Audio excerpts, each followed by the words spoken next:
আমার নবী আপনার নবী, কুল কায়নাতের নবী, নবীদের নবী জনাবে মুহাম্মদ রাসূলুল্লাহ সাল্লাল্লাহু তাআলা আলাইহি ওয়াসাল্লাম যেমনই হযরতে হালিমা রাদিয়াল্লাহু তাআলা আনহার বাড়িতে কদম রাখলেন। হযরতে হালিমা রাদিয়াল্লাহু তাআলা আনহা গরীব ছিলেন। ওই নবী মুস্তাফার কদমের বরকতে হযরতে হালিমা উন্নতি করতে লাগলেন। বলুন সুবহানাল্লাহ। হযরতে হালিমা কি ছিলেন? গরীব, টাকা পয়সা বেশি ছিল না, কিন্তু দুধ পান করার জন্য হযরতে হালিমা যখন ওই মক্কা নগর থেকে হযরতে আমিনার বাড়ি থেকে নবী মুস্তাফাকে যখন হযরতে হালিমা নিজের বাড়ি নিয়ে আসলেন, তো নবীর বরকতে হযরতে হালিমা যে গরীব ছিলেন, হযরতে হালিমা উন্নতি করতে লাগলেন। বিরাদার ভাই মুসলমান, আচ্ছা একটা কথা বলেন, যদি বা আমাদের গ্রামে বা আপনাদের গ্রামে যদি বা কোনো ব্যক্তি গরীব থাকে আর হঠাৎ করে যদি বা উন্নতি করতে লাগে, তাহলে কিন্তু প্রত্যেক মানুষের ব্রেনে আসে কি আরে এই মানুষ তো অনেক গরীব ছিল, উন্নতি করছে কিসের জন্য, কারণ কি? ভাববেন তো। এই মতন হযরতে হালিমার বাড়ির আশেপাশে যেগুলো মেয়ে ছিল, ওই মেয়েগুলো ভাবতে লাগলো যে হালিমা তো গরীব ছিল, কিন্তু এত উন্নতি করছে কি ব্যাপার, কারণটা কি? কিন্তু তারা ভাবলো যে যখন এই ছোট ছেলে মোহাম্মদ যতদিন পর্যন্ত হালিমার বাড়ি আসেনি, আসার পূর্বে হালিমা গরীব ছিল, কিন্তু যেমনই যে ছেলে এসেছে হালিমা উন্নতি করতে লেগেছে। তো মেয়েরা তো জানেন আপনি যে মেয়েরা আর ভালাই দেখতে পারবে না, আর উন্নতি দেখতে পারবে না। মেয়েরা বসে বসে কি কথা বললো, আমরা কোন রকম করে এই ছেলেকে এখান থেকে আমরা ভাগাবো কোথায়? আমিনার বাড়ি। যখন আমরা এই ছেলেকে আমরা যে বাড়ি থেকে যখন সরিয়ে দিব, তখন এই ছেলে বাড়ি থেকে চলে যাবে, তো হালিমার উন্নতি আর করবে না। বিরাদার ভাই মুসলমান, এই মতন এদিকে কিন্তু ওই হযরতে হালিমার গ্রামে ওই মেয়েগুলো আলোচনা করছে, কথাবার্তা করছে। আর ওই মক্কা নগরে হযরতে আমিনা রাদিয়াল্লাহু তাআলা আনহা হযরতে আব্দুল মুত্তালিবকে কি বলেন? হযরতে আমিনা রাদিয়াল্লাহু তাআলা আনহা হযরতে আব্দুল মুত্তালিবকে ডাক দিয়া বললেন, ওগো শ্বশুর আব্বা, হালিমার বাড়িতে আমার লাল অনেকদিন হয়ে গেছে। আব্বা হুজুর, আমার ছেলের অনেকদিন থেকে খবর নিনি হুজুর। ও আমার শ্বশুর আব্বা, আমার ছেলের একটু খবর নেন, আমার ছেলে কোন অবস্থায় আছে। যেমনই হযরতে আমিনা হযরতে আব্দুল মুত্তালিবকে বললেন, হযরতে আব্দুল মুত্তালিব হযরতে আব্বাসকে বললেন, ও ছেলে আব্বাস, বেটারে তোমার ভাতিজার খবর অনেক দিন থেকে লওয়া যায়নি।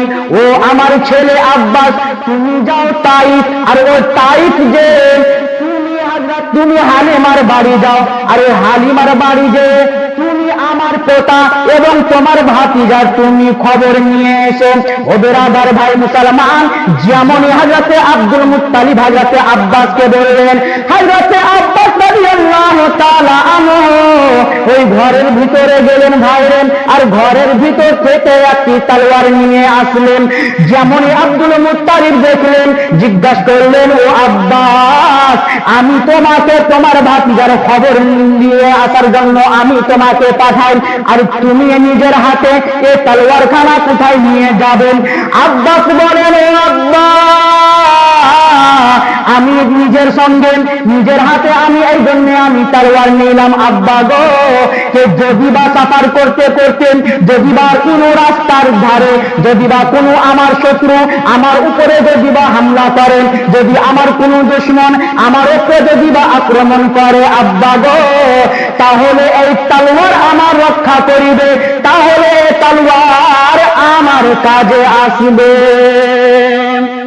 যেমনই হযরত আব্বাস রাদিয়াল্লাহু তাআলা আনহু বললেন, আব্বাস কে জানেন? আমার নবী মুস্তাফার চাচা, ইনি হলেন আমার নবী মুস্তাফার নিজের চাচা হযরত আব্বাস যেমনই বললেন, হযরত আব্দুল মুত্তালিব বললেন, আচ্ছা বেটা ঠিক আছে, তুমি যাও, তুমি নিজে রক্ষা করার জন্য তুমি তলোয়ার নিয়ে যাচ্ছ, যাও তুমি যে তোমার ভাতিজার তুমি খবরটা নিয়ে এসো। হযরত আব্বাস রাদিয়াল্লাহু তাআলা আনহু ওই মক্কা নগর থেকে হযরত হালিমার বাড়ি যাওয়ার জন্য রওনা হয়ে গেলেন। ভাই সফর করতে আছেন, চলতে আছেন ভাই গো। ও যেতে যেতে যেমনই তাইফ হযরত আব্বাস পৌঁছে গেছেন, হযরত আব্বাসের সাক্ষাৎ একজন মহিলার সঙ্গে হলো। ওই মহিলাকে জিজ্ঞাসা করলেন, ও বোন, তোমাদের এই গ্রামে হালিমার বাড়ি কোথায়? এই গ্রামে হালিমার বাড়ি কোনটা বাড়ি বোন? যেমনই আব্বাস ওই মহিলাকে জিজ্ঞাসা করেছেন, ওই মহিলা রাগের সহিত বলছে, তোমার হালিমার সঙ্গে কি সম্পর্ক? তুমি কিসের জন্য তুমি হালিমার খবর আমাকে জিজ্ঞাসা করছো? আচ্ছা ওই মেয়েটার নাম কি জানেন? ওই মেয়েটার নাম হলো মাইমুনা কুতুবী। ওই মেয়েটার নাম মাইমুনা কুতুবী। ওইটা হযরত হালিমা উন্নতি করছিলেন, সহ্য হচ্ছিল না মাইমুনা কুতুবীকে, বুঝতে পারলে? তো হযরত হালিমার সম্পর্কে জিজ্ঞাসা করছেন, তো কি বলছে, কি সম্পর্ক?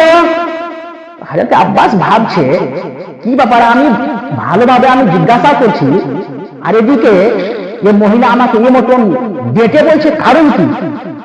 আবার জিজ্ঞাসা করছে হযরত আব্বাস, ওগো আমি তোমাকে হালিমার বাড়ির অ্যাড্রেস জিজ্ঞাসা করলাম, আর তুমি এত জোরে চিৎকার করে বলছো কিসের জন্য গো? আবার ও মাইমুনা কুতুবী বলছে, আচ্ছা বলো তুমি কিসের জন্য এসেছো, কি কাজ আছে তোমার হালিমার সঙ্গে?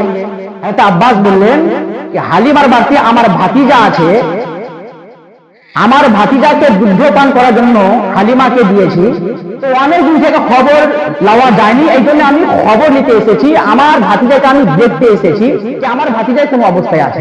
যেমন হযরত আব্বাস বলেছে, মাইমুনা কুতুবী মনে মনে কিন্তু বলছে, হ্যাঁ তো একে যদি আমি নোনটা লাগিয়ে যদি বা বলে দিই, তাহলে হালিমার যদি বা বিরুদ্ধে আমি কথা বলি, আর হালিমার খেলাফ আমি যদি বা কিছু কথা লাগিয়ে দিই, তাহলে কিন্তু ये लोग নিজের ভাতিজাকে নিয়ে চলে যাবে। মিথ্যা সচ্চা কথা হযরত আব্বাসকে লাগিয়ে দিল। ভাই যেমন মিথ্যা কথা বললো ওই মাইমুনা কুতুবী, হযরত আব্বাস কিন্তু রেগে গেলেন, হযরত আব্বাসের মাথা গরম হয়ে গেলেন। হযরত আব্বাস ওই মহিলা হযরত আব্বাস বললেন যে থাম না হালিমা, যদি বা আমার ভাতিজা যদি বা আদর যত্ন না হয় আর কোনো অসুবিধা থাকে, তাহলে আজকে তো তোমার মাথাকে আমি কেটে দেব। হযরত আব্বাস রাদিয়াল্লাহু তাআলা আনহু এ ভাবছে, আর মাইমুনা কুতুবী বলছে যে দেখো সামনে যে বাড়ি দেখি ওই বাড়িটা হচ্ছে হালিমার বাড়ি। ও বেরাদার ভাই মুসলমান, একটু লক্ষ্য করে শুনুন বাবারে, হযরত আব্বাস রাদিয়াল্লাহু তাআলা আনহু এক পাও দুই পাও করে আগে গেলেন, যে হযরত হালিমার বাড়ি পৌঁছে গেলেন। যেমনই হযরত হালিমার বাড়ির দরজাখানার সামনে গিয়েছেন, ভাই রে হযরত আব্বাস দেখছেন যে হযরত হালিমার বাড়ির দরজাখানার দরজাতে তালা লক করা রয়েছে। হযরত আব্বাস হযরত হালিমার বাড়ির ওই জানলা দিক দিয়ে দেখলেন, ভাই রে ওই জানলা থেকে দেখলেন যে আমার ভাতিজা এক ঝুলনাতে শুয়ে আছে, আর একটা ঝুলনাতে আর একটা বাচ্চা শুয়ে আছে, আর ওই ঝুলনা বন্ধ রয়েছে। হ্যাঁ আব্বাস আবার কিন্তু চিন্তা ভাবনা করছে, আজকে আমি হালিমাকে ছাড়বো, আর মাথাকে আমি কেটে দিব, যে আমার ভাতিজাকে সকালে এখানে ये ঝোলাতে শুইয়া দিয়েছে আর মাঠে চলে গেছে। আই ये নিয়ে কিন্তু তলোয়ার নিয়ে কিন্তু হযরত আব্বাস হযরত হালিমার বাড়ির দরজাতে কিন্তু বসে আছে। 10টা হয়ে গেল, 11টার সময় হয়ে গেল, দুপুর পার হয়ে গেল, সন্ধ্যার সময় দেখছে হযরত হালিমা চলে আসছে। ও আমার নবী পাকের উম্মত উম্মতিরা, আমার নবী মুস্তাফার জীবনী একটু কান লাগিয়ে শুনবেন ভাই রে। হযরত হালিমা রাদিয়াল্লাহু তাআলা আনহা ওই ছাগল চড়িয়ে ওই মাঠ থেকে চলে আসছেন। সন্ধ্যা হয়ে গেছে ভাই, আর ওই দরজাতে হযরতে আব্বাস বসে আছেন। যেমনই হযরতে হালিমা এসেছেন, হযরতে হালিমার নজর হযরতে আব্বাসের উপরে। হযরতে হালিমা হযরতে আব্বাসকে ডাক দিয়া কয়, ও ভাই আব্বাস, ভাই আব্বাস রে, আপনি কবে এসেছেন ভাই? হযরতে আব্বাস রাদিয়াল্লাহু তাআলা আনহু বললেন, ও হালিমা শুনুন, তুমি আমার খবর পরে নিও, আগে তুমি বলো কে তুমি, কোথা থেকে আসছো?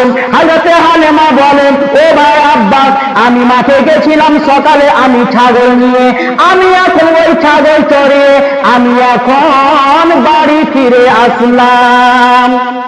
আবার হযরতে আব্বাস জিজ্ঞাসা করলেন, বলো তুমি সকলে আমার ভাতিজাকে ঝুলনাতে তুমি শুইয়া দিছো আর তুমি চলে যাচ্ছ মাঠে, আর সারাদিন তুমি মাঠে থাকো, আর আমার ভাতিজার ঝুলনা কে হিলায়? আমার ভাতিজার আদর যত্ন কে করে? হযরতে হালিমা বলছেন, ভাই আব্বাস, যখন আমি প্রত্যেক দিন আমি মাঠে যাই, তো আমি আপনার ভাতিজার মুহাম্মদকে আমি দুধ পান করিয়ে দিই, আর ও দুধ পান করার পরে আমি ওই ঝুলনাতে আমি ওই তোমার ভাতিজাকে, আপনার ভাতিজাকে আমি শুয়ে দিই। ও ভাই আব্বাস শুনো গো, যখন আমি ওই মাঠ থেকে সন্ধ্যার সময় আমি ফিরে আসি, তো আমি দেখি যে আপনার ভাতিজার ঝুলনা হিলতে থাকে। বলুন সুবহানাল্লাহ। কি বলছেন ভাই আব্বাস? আমি সকালে আমি ঝুলনাতে আমি মোহাম্মদকে আমি শুয়ে দিই, আর শুয়ে আমি চলে যাই মাঠে, আর মাঠ থেকে যখন আসি তো আমি দেখি আপনার ভাতিজার ঝুলনা হিলতে থাকে। হযরত আব্বাস বলছেন, আচ্ছা, মনে মনে বলছে, আচ্ছা আমি এখনই জানলা দিয়ে দেখলাম যে আমার ভাতিজার ঝুলনা বন্ধ, আর তুমি বলছো ঝুলনা হিলতে থাকে। আচ্ছা ঠিক আছে, তুমি দরজা খুলো। ও বেরাদার ভাই মুসলমান, যেমনই আব্বাস বললেন তো ঠিক আছে তুমি দরজা খানা খুলো। হযরতে হালিমা রাদিয়াল্লাহু তাআলা আনহা যেমনই চাবি নিয়ে ভাই রে ওই তালার ভিতরে ভরবে, হযরতে হালিমা আল্লাহর দরবারে আরজ করলেন, ও আল্লাহ গো,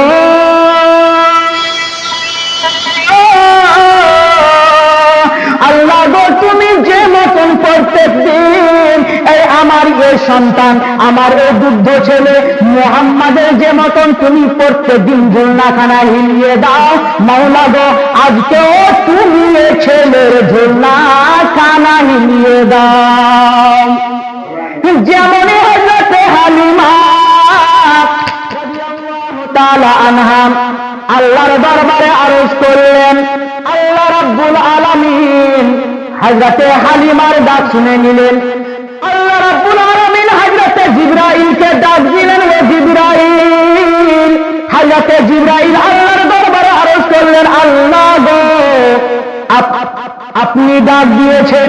আল্লাহ রাব্বুল আলামিন বলেন, ও জিবরাইল, তুমি আর দেরি করিও না, দেরি করিও না, তাড়াতাড়ি করে আমার বান্দি হালিমার বাড়ি চলে যাও, আর হালিমার বাড়িতে আমার প্রিয় হাবিব ঘুমিয়ে আছেন, ওই আমার হাবিবের ঝুলনাখানা নিয়ে চলে এসো।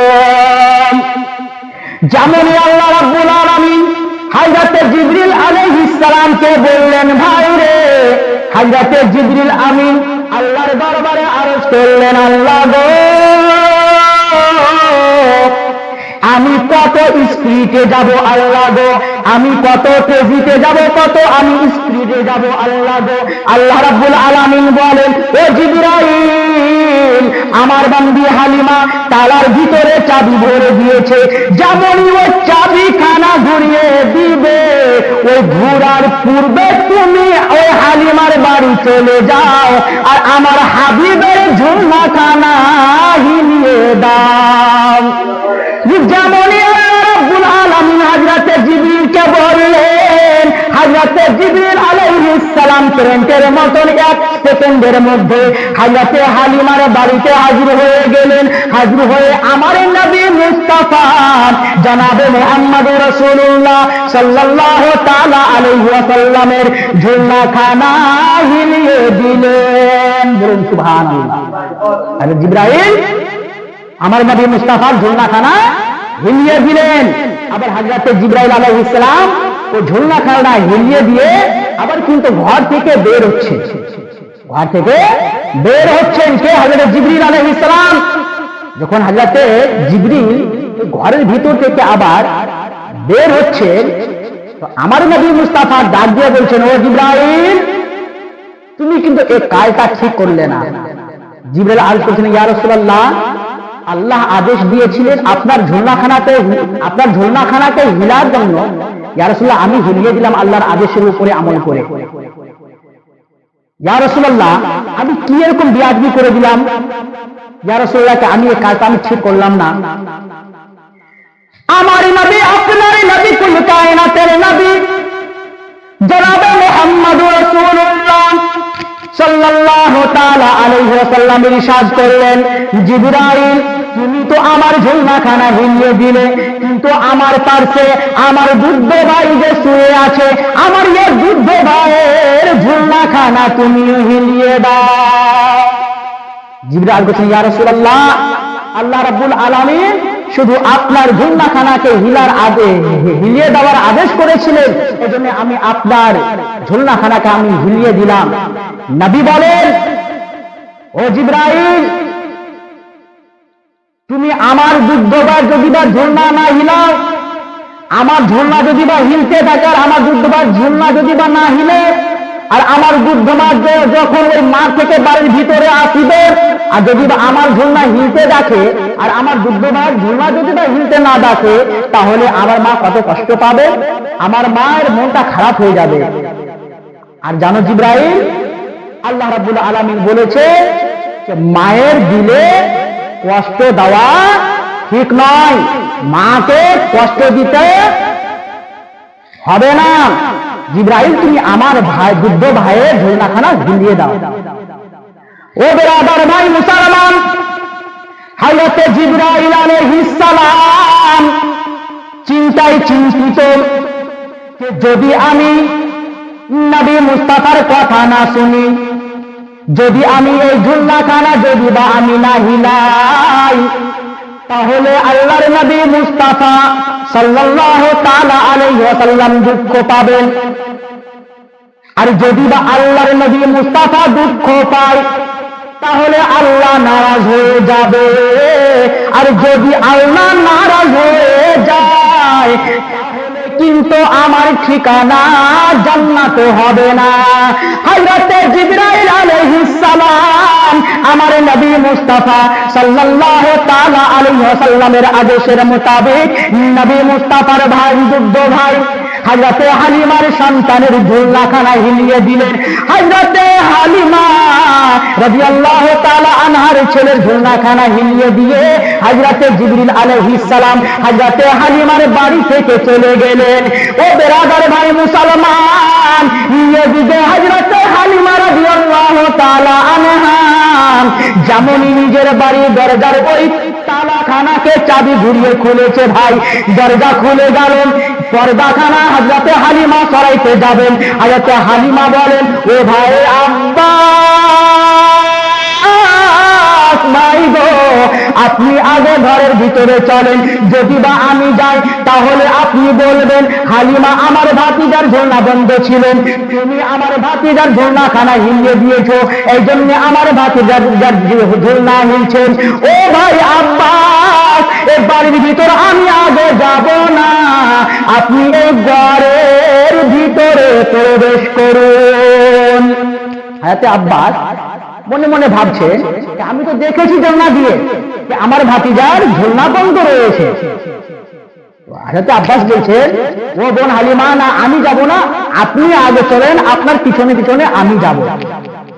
তো যেমনই হযরতে আব্বাস হযরতে হালিমাকে বললেন, ও বোন হালিমা আমি আগে ঘরের ভিতরে যাব না, আপনি আগে আগে চলেন, আমি আপনার পিছনে পিছনে যাব। হযরতে হালিমা রাদিয়াল্লাহু তাআলা আনহা ওই দরজা খোলার পরে ওই দরজাতে যে পর্দা ছিল বাইরে, ওই পর্দাখানাকে যেমনই হযরতে হালিমা সরিয়ে দিয়েছেন, আর সরিয়ে দেওয়ার পরে যেমনই ঘরের ভিতর হযরতে হালিমার সঙ্গে হযরতে আব্বাস প্রবেশ করলেন, হযরতে আব্বাস দেখেন যে আমার ভাতিজার ঝুলনা হিলতেছে। হযরতে আব্বাস দেখছেন যে আমার ভাতিজার ঝুলনা যে বন্ধ ছিল, ওই ঝুলনাখানা হিলতেছে। হযরতে আব্বাস ঝুলনাখানা হিলতে দেখে অবাক হয়ে গেলেন। হযরতে আব্বাস যিনি হচ্ছেন আমার নবী মুস্তাফার চাচাজান, হযরতে আব্বাস অবাক হয়ে গেলেন। হযরতে হালিমাকে জিজ্ঞাসা করছেন, কি শুনেন? ও বোন হালিমা, আমি তো ওই খিড়কি দিয়ে ওই জানলা দিয়ে আমি দেখলাম যে কিছুক্ষণ আগে আমি দেখলাম যে আমার ভাতিজার ঝুলনাখানা বন্ধ ছিল, কিন্তু আমার ভাতিজার ঝুলনাখানা এখন হিলতেছে, কারণ কি? হযরতে হালিমা বলেন, ভাই আব্বাস, সেটা তো আমি বলতে পারবো না ভাই আব্বাস, কিন্তু আমি প্রত্যেকদিন আপনার ভাতিজাকে আমি দুধ পান করিয়ে এই ঝুলনাখানাতে আমি শুইয়া মাঠে চলে যাই, আর ওই মাঠ থেকে আমি প্রত্যেকদিন আমি সন্ধ্যাতে আমি আসি, আর আসার পরে যখন আমি ঘরের ভিতর আসি ভাই আব্বাস, তো আপনার ভাতিজার ঝুলনা ঝুলতে থাকে, ওই আপনার ভাতিজার ঝুলনাখানা হিলতে থাকে। ব্রাদার ভাই মুসলমান, আবার হযরত আব্বাস রাদিয়াল্লাহু তাআলা আনহু, আমি সরকটে বলছি, হযরত আব্বাস রাদিয়াল্লাহু তাআলা আনহু নবী মুস্তাফা সাল্লাল্লাহু তাআলা আলাইহি সাল্লামকে ওই ঝুলনা থেকে উঠিয়ে নিজে কোলে নিয়ে, আর কোলে নেওয়ার পরে হযরত আব্বাস মুহাব্বতের নজরে নবী মুস্তাফার দিদার করলেন, নবী মুস্তাফাকে দেখলেন, নবী মুস্তাফার আদর যত্ন করলেন, নবী মুস্তাফার সম্পর্কে হযরত হালিমাকে জিজ্ঞাসা করলেন যে আমার ভাতিজা কেমন, কোনো অসুখ তো নাই, আমার ভাতিজা ঠিক আছে কি নাই? হযরত হালিমা বললেন। বলার পরে নবী মুস্তাফার খবর নিলেন হযরত আব্বাস, আর খবর নেওয়ার পরে হযরত হালিমা রাদিয়াল্লাহু তাআলা আনহার কোলে নবী মুস্তাফাকে দিয়ে দিলেন, আর এদিকে হযরত আব্বাস রাদিয়াল্লাহু তাআলা আনহু মক্কা মুকাররমা রওনা হয়ে গেলেন। বিরাদার ভাই, যখনই মক্কা মুকাররমা নবী মুস্তাফা সাল্লাল্লাহু তাআলা সাল্লামের চাচাজান হযরত আব্বাস রওনা হয়ে গেলেন, এদিকে হযরত হালিমা ভাবতে লাগলেন যে না, এই ছেলেকে আর রাখা যাবে না, এই ছেলেকে আর রাখবো না। ও বিরাদার ভাই মুসলমান, কিন্তু মনে মনে হযরত হালিমা ভাবছেন যে যদি বা কিছুদিন আর আমি এই ছেলেকে আমি রাখতাম, আদর যত্ন করতাম, লালন পালন করতাম, এই ছেলেকে আমি দুধ পান করাইতাম, তাহলে খুব ভালো হতো। এ কিন্তু ভাবছে, আর এদিকে নবী মুস্তাফাকে নিয়ে মক্কা মুকাররমা হযরত আমেনা রাদিয়াল্লাহু তাআলা আনহার বাড়ি চলে গেলেন হযরতে হালিমা নবী মুস্তাফাকে নিয়ে। হযরত হালিমা নবী মুস্তাফার আম্মাজান হযরত আমেনাকে দিচ্ছেন যে বোন, আপনি আপনার সন্তানকে নেন, আপনি লালন পালন করেন। এদিকে হয়তো আমেনা বলছে ওই সময় একটা অসুখ এসেছিল, আর ওই অসুখে ছোট ছোট বাচ্চারা কিন্তু বাঁচত না, মরে যেত। তো হযরতে আমেনা বলছেন হালিমাকে, বোন, এখন তো মক্কাতে একটা অসুখ আছে, এই অসুখ যাকে হয়ে যায় ওই কিন্তু বেঁচে থাকে না। বোন, যদি তুমি কিছুদিন আমার সন্তানকে রাখতে, আদর যত্ন করতে, তো খুব ভালো হতো। হযরতে হালিমার ভাবছিল তো কিছুদিন যদি আমি রাখতে পারতাম তাহলে খুব ভালো হতো। হয়তো আমেনা যেমনই বললেন, আবার ওই মক্কা মুকাররমা থেকে হয়তো আমেনার বাড়ি থেকে নবী মুস্তাফাকে নিয়ে আবার হযরত হালিমা সাদিয়া রাদিয়াল্লাহু তাআলা আনহা চলে আসলেন। আসার পরে ভাই কি ঘটনা ঘটলো ইনশাআল্লাহ কালকে জীবনী হবে, ইনশাআল্লাহ এখান থেকে আমি কালকে আরম্ভ করব। ওয়া আখিরু দাওয়ানা আলহামদুলিল্লাহি রাব্বিল আলামিন। এখান থেকে আমি বক্তব্য ইতি করছি। ওয়া মা আলাইনা ইল্লাল বালাগ। আসসালামু আলাইকুম ওয়া রাহমাতুল্লাহি ওয়া বারাকাতুহু।